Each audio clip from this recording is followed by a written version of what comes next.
My brother Chooks and my best friend Ike are part of the organizing team. And so when they asked me to come, I couldn't say no. But I'm so happy to be here. What a fantastic team of people who care about Africa. I feel so humbled and so happy to be here. And I also am told that the most beautiful, most amazing little girl in the world is in the audience. Her name is Chimamanda Adichie. And I want her to stand up. She's my niece. Katamalaka!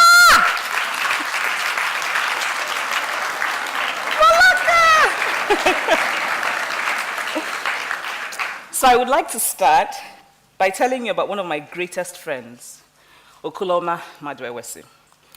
Okoloma lived on my street and looked after me like a big brother.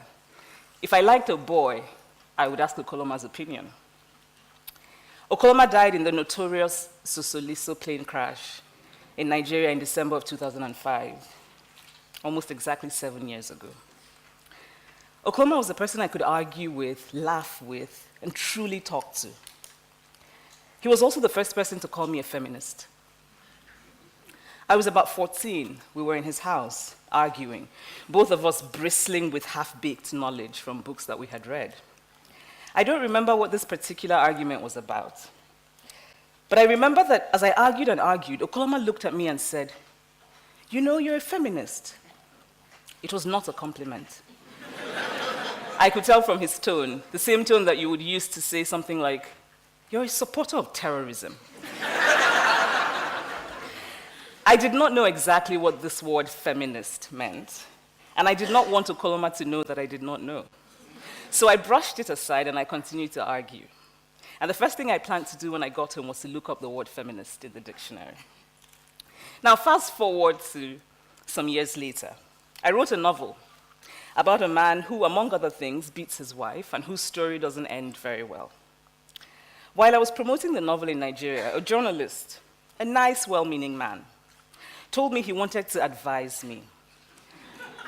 And for the Nigerians here, I'm sure we're all familiar with how quick our people are to give unsolicited advice. He told me that people were saying that my novel was feminist, and his advice to me, and he was shaking his head sadly as he spoke, was that I should never call myself a feminist because feminists are women who are unhappy because they cannot find husbands.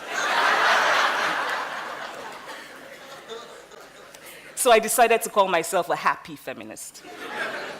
Then an academic, a Nigerian woman, told me that feminism was not our culture, that feminism was an African, and that I was calling myself a feminist because I had been corrupted by Western books. Which amused me because a lot of my early reading was decidedly unfeminist. I think I must have read every single Mills and Boon romance published before I was 16.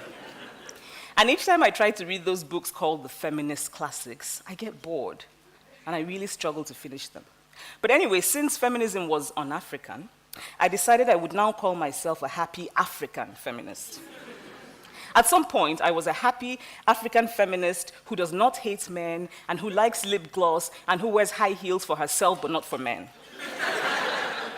Of course, a lot of this was tongue-in-cheek, but that word feminist is so heavy with baggage, negative baggage. You hate men, you hate bras, you hate African culture, that sort of thing. Now, here's a story from my childhood. When I was in primary school, my teacher said at the beginning of term that she would give the class a test, and whoever got the highest score would be the class monitor. Now, class monitor was a big deal. If you were a class monitor, you got to write down the names of noisemakers, which was heady enough power on its own. But my teacher would also give you a cane to hold in your hand while you walked around and patrolled the class for noisemakers. Now, of course, you were not actually allowed to use the cane. But it was an exciting prospect for the 9-year-old me. I very much wanted to be the class monitor, and I got the highest score on the test. Then, to my surprise, my teacher said that the monitor had to be a boy. She had forgotten to make that clear earlier because she assumed it was obvious. A boy had the second highest score on the test, and he would be monitor. Now, what was even more interesting about this is that the boy was a sweet, gentle soul who had no interest in patrolling the class with a cane. while I was full of ambition to do so. But I was female, and he was male, and so he became the class monitor. And I've never forgotten that incident. I often make the mistake of thinking that something that is obvious to me is just as obvious to everyone else. Now, take my dear friend Louis, for example. Louis is a brilliant progressive man, and we would have conversations, and he would tell me, I don't know what you mean by things being different or harder for women. Maybe in the past, but not now. And I didn't understand how Louis could not see what seemed so self-evident. Then one evening in Lagos, Louis and I went out with friends.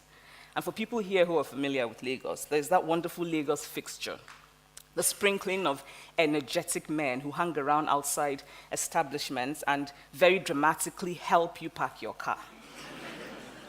I was impressed with the particular theatrics of the man who found us a parking spot that evening. And so as we were leaving, I decided to give him a tip. I opened my bag, put my hand inside my bag, brought out my money that I had earned from doing my work, and I gave it to the man. And he, this man who was very grateful and very happy, took the money from me, looked across at Louis, and said, "Thank you, sir."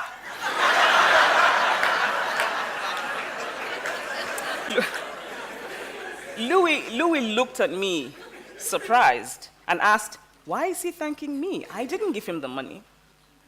Then I saw realization dawn on Louis' face. The man believed that whatever money I had ultimately come from Louis, because Louis is a man. Now, men and women are different. We have different hormones, we have different sexual organs, we have different biological abilities. Women can have babies, men can't. At least not yet. Men have testosterone and are, in general, physically stronger than women. There's slightly more women than men in the world. About 52% of the world's population is female. But most of the positions of power and prestige are occupied by men. The late Kenyan Nobel Peace Laureate, Wangari Maathai, put it simply and well when she said, "The higher you go, the fewer women there are." In the recent US elections, we kept hearing of the Lilly Ledbetter Law. And if we go beyond the nicely alliterative name of that law, it was really about a man and a woman doing the same job, being equally qualified, and the man being paid more because he's a man. So in a literal way, men rule the world. And this made sense 1,000 years ago. Because human beings lived then in a world in which physical strength was the most important attribute for survival. The physically stronger person was more likely to lead. And men in general are physically stronger. Of course, there are many exceptions. But today we live in a vastly different world. The person more likely to lead is not the physically stronger person. It is the more creative person, the more intelligent person, the more innovative person. And there are no hormones for those attributes. A man is as likely as a woman to be intelligent, to be creative, to be innovative. We have evolved, but it seems to me that our ideas of gender have not evolved. Some weeks ago, I walked into the lobby of one of the best Nigerian hotels. I thought about naming the hotel, but I thought I probably shouldn't. And a guard at the entrance stopped me and asked me annoying questions. Because the automatic assumption is that a Nigerian female walking into a hotel alone is a sex worker. And by the way, why do these hotels focus on the ostensible supply rather than the demand for sex workers? In Lagos, I cannot go alone into many reputable bars and clubs. They just don't let you in if you're a woman alone. You have to be accompanied by a man. Each time I walk into a Nigerian restaurant with a man, the waiter greets the man and ignores me. The waiters are products. And there's some women who are like, yes, I thought that. The waiters are products of a society that has taught them that men are more important than women. And I know the waiters don't intend any harm, but it is one thing to know intellectually and quite another to feel it emotionally. Each time they ignore me, I feel invisible. I feel upset. I want to tell them that I am just as human as the man, that I am just as worthy of acknowledgement. These are little things, but sometimes it's the little things that sting the most. Now, not long ago, I wrote an article about what it means to be young and female in Lagos, and an acquaintance told me it was so angry. Of course it was angry.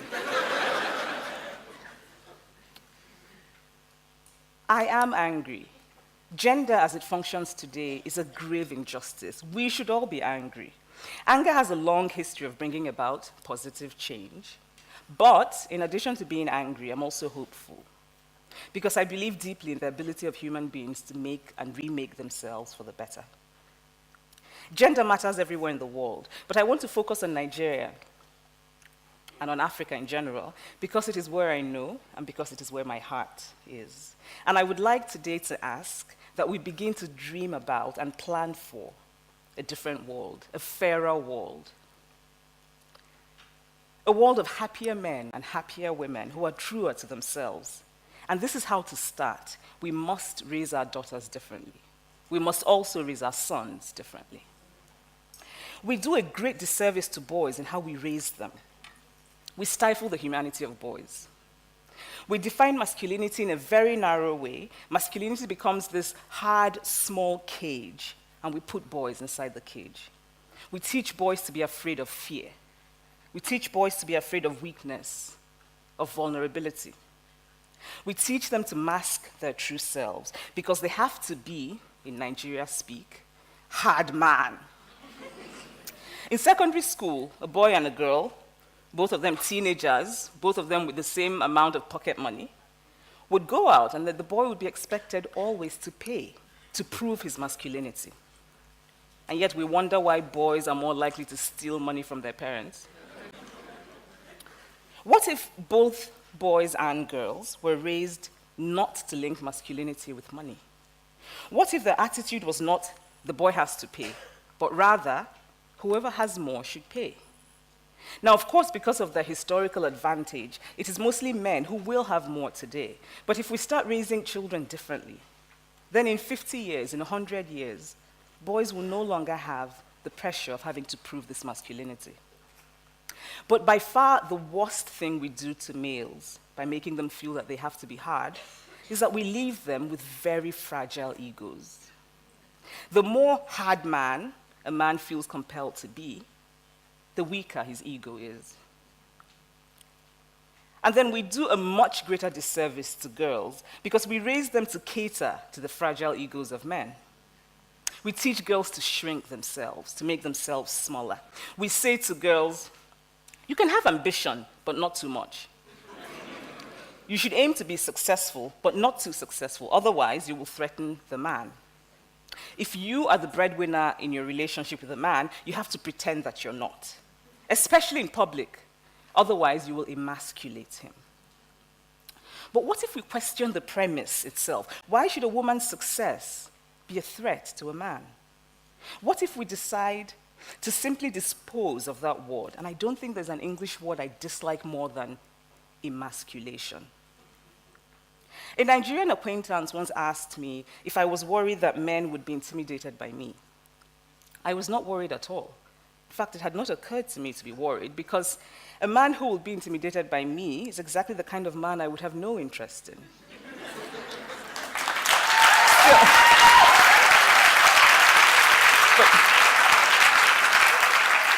But still, I was really struck by this. Because I am female, I'm expected to aspire to marriage. I'm expected to make my life choices, always keeping in mind that marriage is the most important. Now, marriage can be a good thing. It can be a source of joy and love and mutual support. But why do we teach girls to aspire to marriage and we don't teach boys the same? I know a woman who decided to sell her house because she didn't want to intimidate a man who might marry her. I know an unmarried woman in Nigeria who, when she goes to conferences, wears a wedding ring because, according to her, she wants the other participants in the conference to give her respect. I know young women who are under so much pressure from family, from friends, even from work, to get married, and they're pushed to make terrible choices. A woman at a certain age who is unmarried, our society teaches her to see it as a deep personal failure. And a man at a certain age who is unmarried We just think he hasn't come around to making his pick. It's easy for us to say, oh, but women can just say no to all of this. But the reality is more difficult and more complex. We're all social beings. We internalize ideas from our socialization. Even the language we use in talking about marriage and relationships illustrates this. The language of marriage is often a language of ownership rather than a language of partnership. We use the word respect to mean something a woman shows a man, but often not something a man shows a woman. Both men and women in Nigeria will say, and this is an expression I'm very amused by, I did it for peace in my marriage. Now, when men say it, it is usually about something that they should not be doing anyway. Sometimes they say it to their friends, it's something they say to their friends in a kind of fondly exasperated way, something that ultimately proves how masculine they are, how needed, how loved. Oh, my wife said I can't go to the club every night, so for peace in my marriage, I do it only on weekends. Now, when a woman says, I did it for peace in my marriage, she's usually talking about having given up a job, a dream, a career. We teach females that in relationships, compromise is what women do. We raise girls to see each other as competitors, not for jobs or for accomplishments, which I think can be a good thing, but for the attention of men. We teach girls that they cannot be sexual beings in the way that boys are. If we have sons, we don't mind knowing about our sons' girlfriends, but our daughters' boyfriends, God forbid. But of course, when the time is right, we expect those girls to bring back the perfect man to be their husband. We police girls, we praise girls for virginity, but we don't praise boys for virginity. And it's always made me wonder how exactly this is supposed to work out, because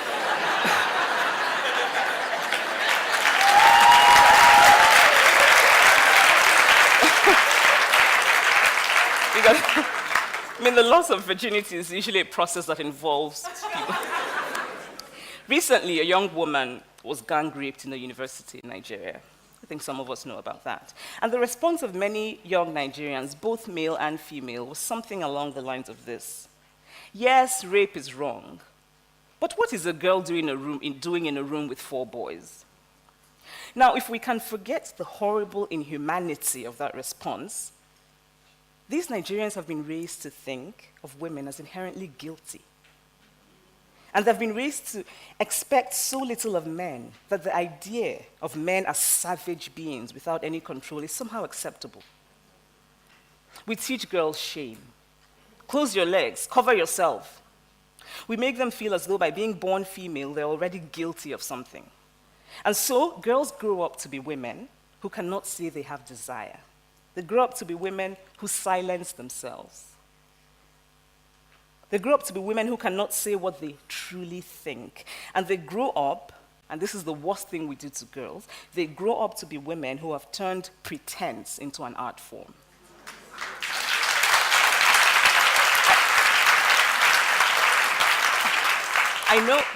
I know a woman who hates domestic work. She just hates it. But she pretends that she likes it. Because she's been taught that to be good wife material, she has to be, to use that Nigerian word, very homely. And then she got married, and after a while, her husband's family began to complain that she had changed. Actually, she had not changed. She just got tired of pretending. The problem with gender is that it prescribes how we should be, rather than recognizing how we are. Now imagine how much happier we would be, how much freer to be our true individual selves if we didn't have the weight of gender expectations. Boys and girls are undeniably different, biologically, but socialization exaggerates the differences, and then it becomes a self-fulfilling process. Now take cooking, for example. Today, women in general are more likely to do the housework than men, the cooking and cleaning. But why is that? Is it because women are born with a cooking gene? Or because over years they have been socialized to see cooking as their role? Actually, I was going to say that maybe women are born with a cooking gene, until I remembered that the majority of the famous cooks in the world, who we give the fancy title of chefs, are men. I used to look at my grandmother, who was a brilliant, brilliant woman, and wonder how she would have been if she had the same opportunities as men when she was growing up. Now, today, there are many more opportunities for women than there were during my grandmother's time because of changes in policy, changes in law, all of which are very important. But what matters even more is our attitude, our mindset, what we believe and what we value about gender. What if, in raising children, we focus on ability instead of gender? What if, in raising children, we focus on interest instead of gender? I know a family who have a son and a daughter, both of whom are brilliant at school, who are wonderful, lovely children. When the boy is hungry, the parents say to the girl, "Go and cook Indomie noodles for your brother." Now, the girl doesn't particularly like to cook Indomie noodles, but she's a girl, and so she has to. Now, what if the parents, from the beginning, taught both the boy and the girl to cook Indomie? Cooking, by the way, is a very useful skill for a boy to have. I've never thought it made sense to leave such a crucial thing, the ability to nourish oneself, in the hands of others.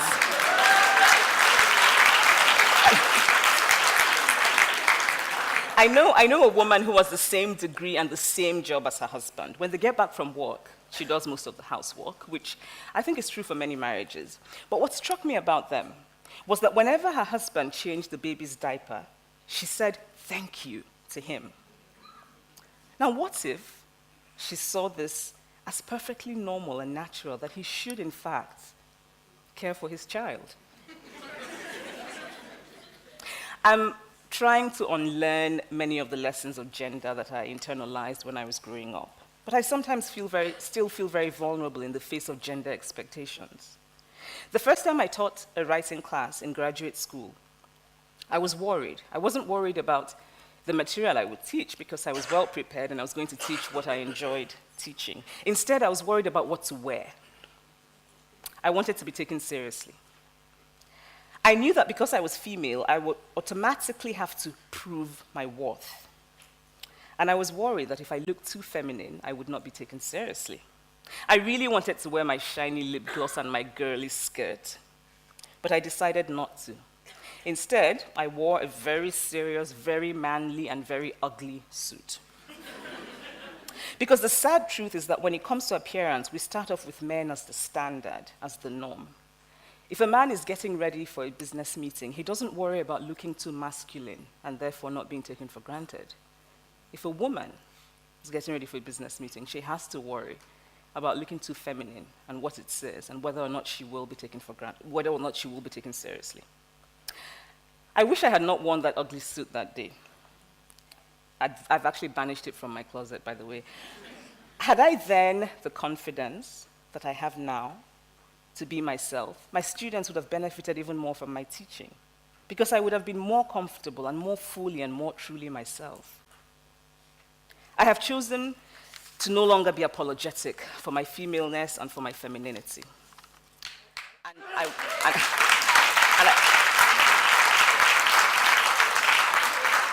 And I want to be respected in all of my femaleness because I deserve to be. Gender is not an easy conversation to have. For both men and women, to bring up gender is sometimes to encounter an almost immediate resistance. I can imagine some people here actually thinking, women too do safe. Some of the men here might be thinking, okay, all of this is interesting, but I don't think like that. And that is part of the problem. That many men do not actively think about gender or notice gender is part of the problem of gender. That many men say, like my friend Louis, that everything is fine now. And that many men do nothing to change it. If you are a man and you walk into a restaurant with a woman and the waiter greets only you, does it occur to you to ask the waiter, why haven't you greeted her? Because gender can be...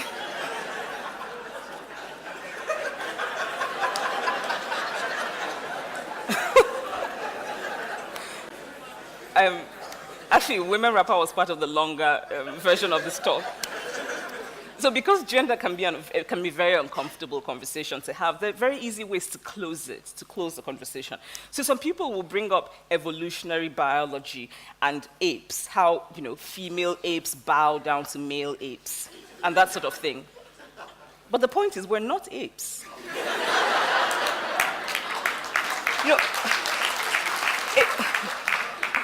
Apes also live on trees and have earthworms for breakfast, and we don't.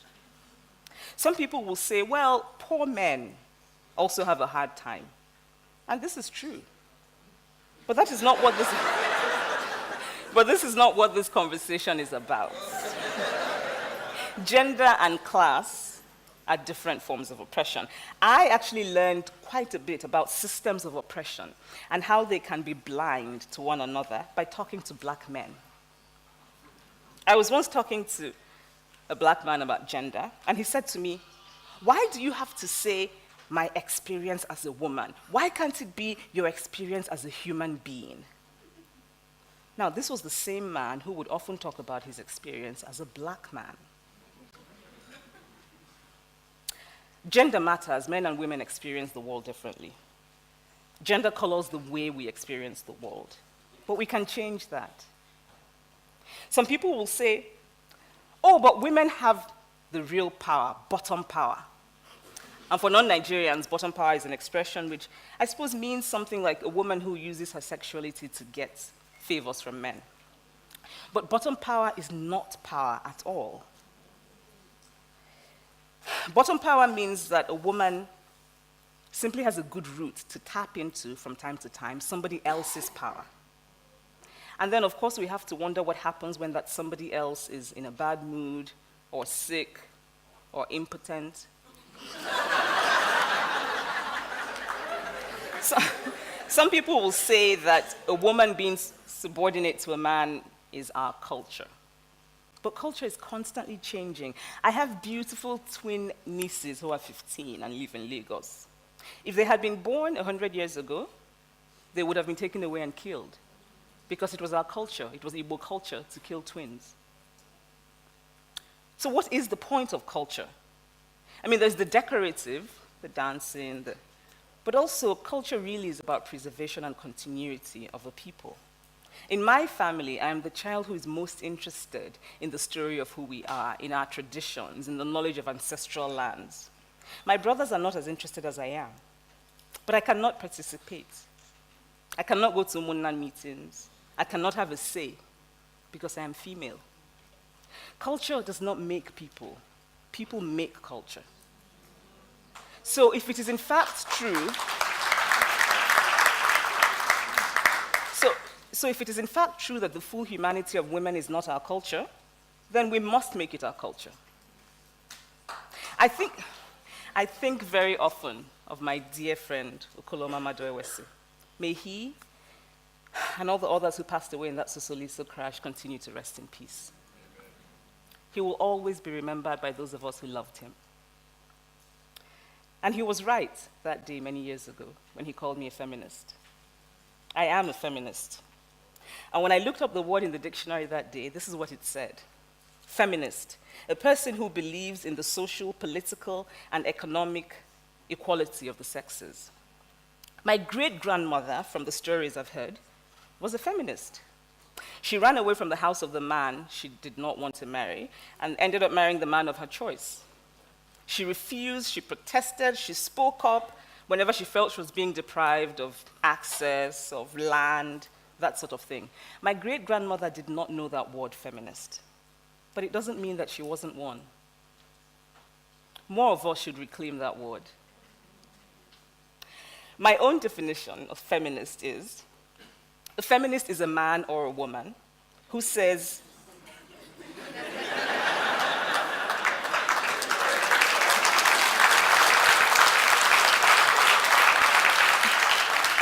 a feminist is a man or a woman who says, yes, there's a problem with gender as it is today, and we must fix it. We must do better.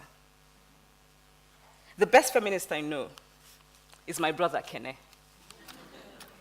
He's also a kind, good-looking, lovely man, and he's very masculine. Thank you.